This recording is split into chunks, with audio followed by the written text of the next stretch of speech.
जैन बच्चों, क्या हाल है आप सभी? स्वागत करता हूँ आप सभी के आज के सेशन में। और आज का हमारा जो सेशन होगा वो एडवर्ब के ऊपर होगा। आज से हम एडवर्ब स्टार्ट करेंगे अपना।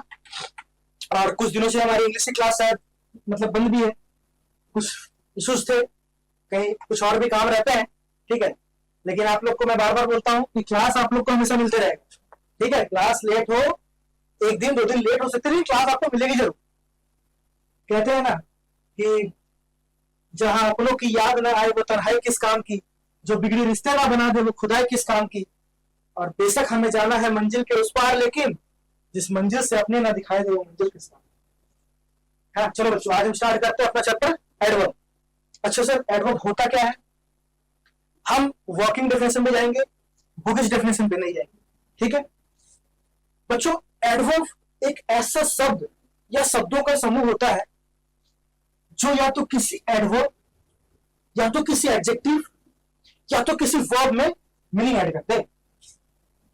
जैसे मैंने एडजेक्टिव में क्या पढ़ाया था कि ऐसा शब्द या शब्दों का समूह बच्चों जो किसी नाउन या प्रोनाउन में मीनिंग ऐड कर दे वो एडजेक्टिव होता है।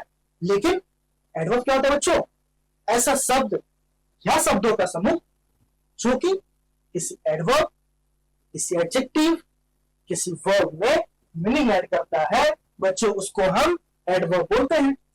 अच्छा, आपका नोट कर लो, ठीक है। क्या बोला सर मैंने? एडवर्ब एक ऐसा शब्द या शब्दों का समूह जो या तो किसी वर्ब में या तो किसी एडजेक्टिव में या तो किसी दूसरे एडवर्ब में। मेरी हैंडराइटिंग थोड़ी सी खराब है, कोई बात नहीं। एडवर्ब एक ऐसा, ये चार्ट आपके पास छपे होने चाहिए नोट में, क्योंकि क्या है ना सर, एग्जाम में आपको वर्किंग डेफिनेशन रटी हुई याद नहीं आएगी, लेकिन अगर फ्लो चार्ट आप बना कर रखोगे तो आपके दिमाग में तुरंत से क्लिक करेगी वो, ठीक है बच्चों। तो देखो, मैं एक चीज मानता हूं कि केवल समझ लेना या केवल याद करने में दोनों कंपटीशन में गलत है। आपको दोनों अप्रोच लेके चलने पड़ेंगे, कॉन्सेप्ट भी समझने और याद भी करने। आप पेपर में नंबर लेके आओ, मुझे उससे फर्क नहीं पड़ता याद करके लेके आ रहे हो या आप कॉन्सेप्ट समझ के लेके आ रहे हो, आपको नंबर आना चाहिए पेपर में, ठीक है बच्चों। तो ये जो डेफिनेशन मैंने बोला ना कि एडवर्ब क्या होता है, एक ऐसा शब्द या शब्दों का समूह जो कि या तो क्या कर रहा है, किसी वर्ब में मीनिंग ऐड कर दिया या किसी दूसरे एडजेक्टिव में मीनिंग ऐड कर दिया या किसी दूसरे एडवर्ब में मीनिंग ऐड कर दिया। एडजेक्टिव क्या होता है? जो कि किसी नाउन या प्रोनाउन में मीनिंग ऐड कर दे, लेकिन जो सब एडजेक्टिव में भी मीनिंग ऐड कर दे उसे हम बोलते हैं बच्चों एडवर्ब। अरे बात समझ में आ रही है नहीं आ रही है? चलो, ये तो थे फ्लो चार्ट में तुम्हारे पास छपे होने चाहिए। अब हम कर लेते हैं कुछ एग्जांपल्स। ये सर आप जो बोल रहे हो कि वर्ब में, एडजेक्टिव में एडवर्ब जो मीनिंग ऐड करता है, आखिर होता कैसे है? देखो कैसे होता है।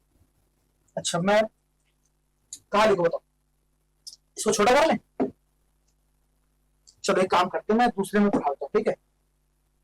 आपकी सहूलियत होनी चाहिए, हम कहीं भी लिख देंगे, कहीं पढ़ा देंगे, ठीक है। चलो, अब यहां से जो है आप एग्जाम्पल्स लिखना स्टार्ट करो। पहला एग्जाम्पल क्या लिखा था मैंने बच्चों? पहला ये बताओ मुझे, पहला मैंने क्या बताया था? वर्ब। तो पहले उसकी एग्जाम्पल देता हूं, ठीक है। चलो, कि एक एडवर्ब कैसे एक वर्ब में मीनिंग ऐड करता है। अच्छा बच्चों, अगर मैं लिखता हूं राम वॉक्स स्लोली, राम वॉक्स स्लोली, ये एक सेंटेंस मैंने आपके पास लिखा। अच्छा, इसमें सब्जेक्ट क्या है? राम। वर्ब क्या है? वॉक्स। कुछ लोग इसको स्लोली को ऑब्जेक्ट मत बोल देना, ठीक है। ऑब्जेक्ट हमेशा वही होता है जो वर्ब को पढ़ के अपने से वर्ब के होम के सवाल में जो भी मिलता है बच्चों, उसे हम ऑब्जेक्ट बोलते हैं। हालांकि ये बेसिक क्लास में मैंने पढ़ा रखा, आज वो समय नहीं है पढ़ाने का, ठीक है। अब आप देखना, राम वॉक्स, ये मेरे प्यारे बच्चों ये क्या है? अरे वर्ब है। राम वर्क्स हाउ, वो कैसे चलता है? स्लोली। अरे भैया राम चल तो रहा है, लेकिन कैसे चल रहा है?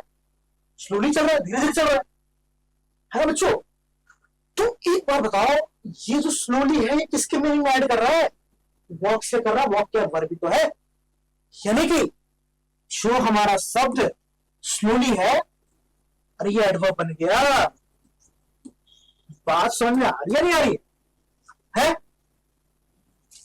ये तो पहला एग्जांपल। दूसरा, अच्छा दूसरा एग्जांपल मैं यही से बना देता हूं, ठीक है? दूसरा एग्जांपल यही से बनाऊंगा ताकि देखो समझ में कैसे आएगा, ठीक है? देखो, राम वॉक्स वेरी स्लोली। ये सेंटेंस लिखा मैंने। अच्छा इसको इरेज कर दो थोड़ा सा यहां से, ठीक है? थोड़ा सा इरेज कर रहा हूं इसको यहां से।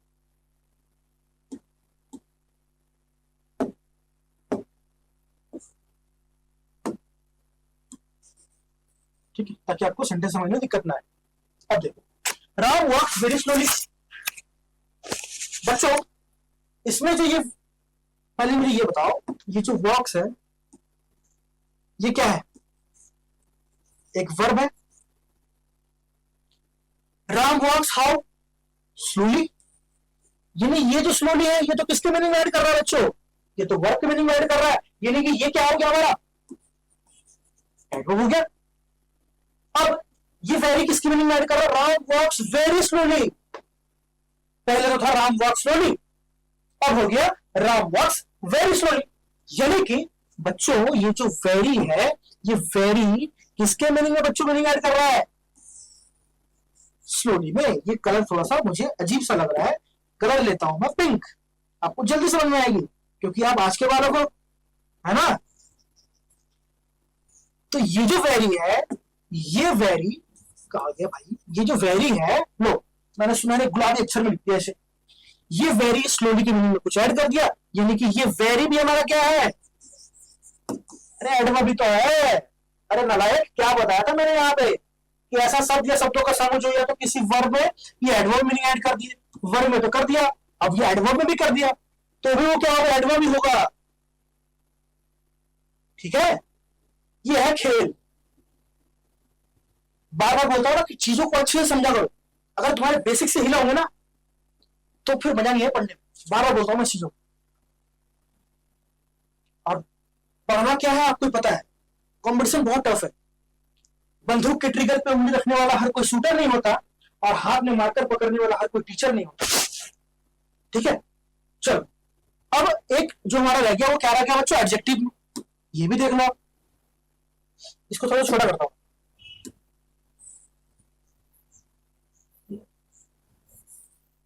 चलो ये थोड़ा छोटा हो जाए,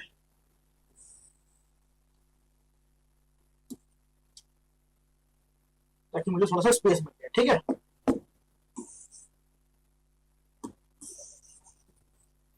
अब तीसरा सेंटेंस मैं लिखता हूं।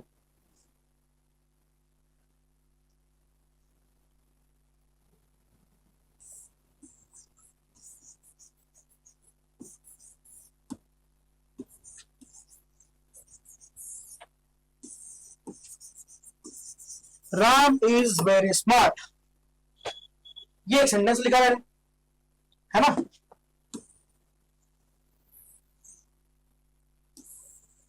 ये लो बच्चों, ये है सेंटेंस। अब जो बच्चों इसमें बात है, राम क्या है? सब्जेक्ट। ऐसा शब्द जो किसी नाउन में मीनिंग ऐड करे। अच्छा, पूरे के पूरे इंग्लिश ग्रामर में सब्जेक्ट या ऑब्जेक्ट बनने का काम कौन करते हैं बच्चों? नाउन या प्रोनाउन ही करते हैं। यानी कि राम यहाँ पे क्या है? सब्जेक्ट है। सब्जेक्ट है तो प्रोनाउन ये हो नहीं सकता, होगा क्या? अरे नाउन होगा, क्योंकि प्रोनाउन कैसे शब्द होते हैं? ही, सी, इट, दे, है ना? तो ये बन गया सब्जेक्ट। अच्छा, ऐसा शब्द जो सब्जेक्ट में मीनिंग ऐड करे यानी नाउन में मीनिंग ऐड करे वो क्या होता है? एडजेक्टिव। यानी कि जो स्मार्ट है किसके लिए लिखा गया? राम के बारे में लिखा गया भाई। तो ये हो कि हमारा हो गया एडजेक्टिव। एडजेक्टिव मैंने पढ़ाया ऐसे। अब बात वही आ रही है सर कि Ram is very smart. Ram smart तो है, और बहुत ज्यादा स्मार्ट है। यानी कि ये जो वेरी है, ये वेरी किसकी मीनिंग ऐड कर रहा है बच्चों? अरे स्मार्ट की मीनिंग ऐड कर रहा है। ये हो गया हमारा एडजेक्टिव। और ऐसा शब्द जो किसी एडजेक्टिव में मीनिंग ऐड करे तो हमारा क्या होता है बच्चों? एडवर्ब ही तो होता है। तो ये तो थे हमारे एडवर्ब के बेसिक फंक्शन, बेसिक डेफिनेशन कि आखिर एडवर्ब होता क्या है, एडवर्ब काम कैसे करता है, उसकी प्रैक्टिकल अप्रोच क्या होती है। इस लेक्चर में इतना ही सीखेंगे हम। अगला जो लेक्चर आएगा उसमें मैं आपको सिखाऊंगा काइंड्स ऑफ एडवर्ब जो होते हैं। तब तक आप इसको अच्छे से पढ़ लें, अच्छे से नोट्स बना लें, अच्छे से डाइजेस्ट कर लें। जय Hind everyone, thank you so much.